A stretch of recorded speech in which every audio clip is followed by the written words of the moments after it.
अस्सलाम वालेकुम ल्यूज़, मैं हारिस अज़मी प्रोफेशनल एस्ट्रोलॉजर आपकी खिदमत में हाजिर हूँ। इस हफ़्ते की रिसर्चेज़ लेकर मैंने अपने तौर पर भरपूर कोशिश की कि बहुत बारीकी से बहुत अहमियत वाली ख़बरें, बहुत अहमियत वाली प्रेडिक्शंस आपकी खिदमत में पेश करूँ।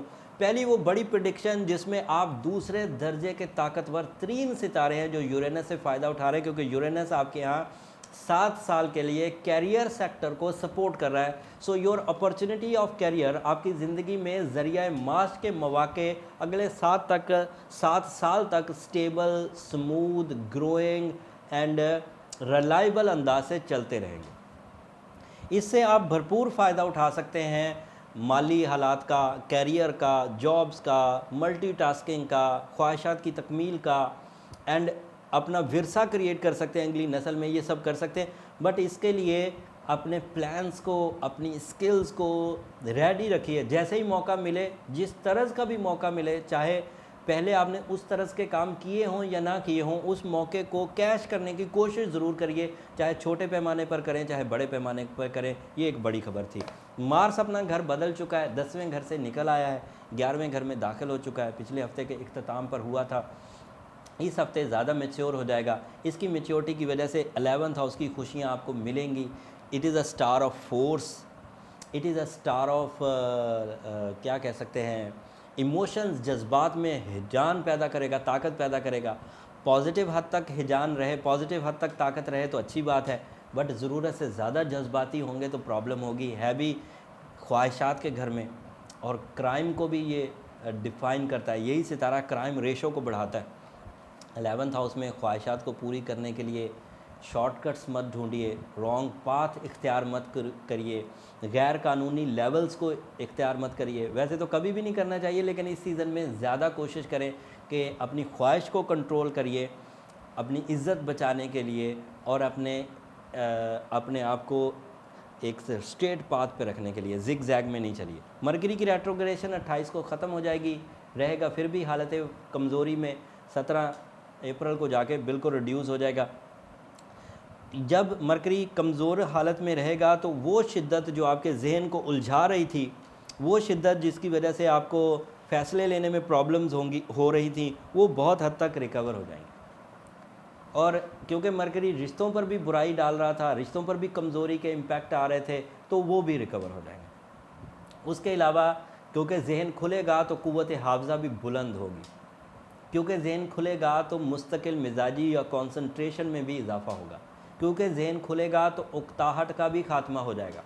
क्योंकि जहन खुलेगा तो बिज़नेस में, रिश्तों में, काम में दिल लगेगा। और उसके अलावा वीनस आपके यहाँ 8th हाउस में आ चुका है। This is not good for the romance. ये जो मोहब्बत का पहलू है उसके लिए ये अच्छा साइन नहीं है। ल्यूज़ के लिए वीनस का 8वें घर में आना थोड़ा अरसा रहेगा, और इसकी वजह से ये 21 या 22 अप्रैल तक यहाँ रहेगा। अब मैं हर हफ्ते बयान करता रहूँगा, बट मुझे एक अंदाज़ा पता है क्योंकि ये 22 को घर बदला है इसने, तो अगली 22 तक तो चलेगा, 1 महीने का है ये। और 8वें घर में 21 तारीख तक रोमांस के इवेंट्स रखना, जैसे प्रपोज़ करना, शादी करना, मंगनी करना, मेरे हिसाब से मुनासिब नहीं रहेगा और प्रॉब्लम करेगा। तो थोड़ा अगर इस सेक्टर में एहतियात बरत लिया जाए तो बहुत अच्छा है। अब आखिरी खबर बड़ी, सन आपके यहाँ 9th हाउस में है। इस हफ्ते 29 तारीख के बाद ल्यू तालिब इल्म छाए रहेंगे, हर सिमत में अपनी कामयाबियों के झंडे गाड़ेंगे। एक तो मरकरी रेट्रोग्रेशन से निकल जाएगा तो वो फॉगी माइंड जो था वो सेटल डाउन हो जाएगा, चीज़ें स्टेबल, कंसंट्रेशन,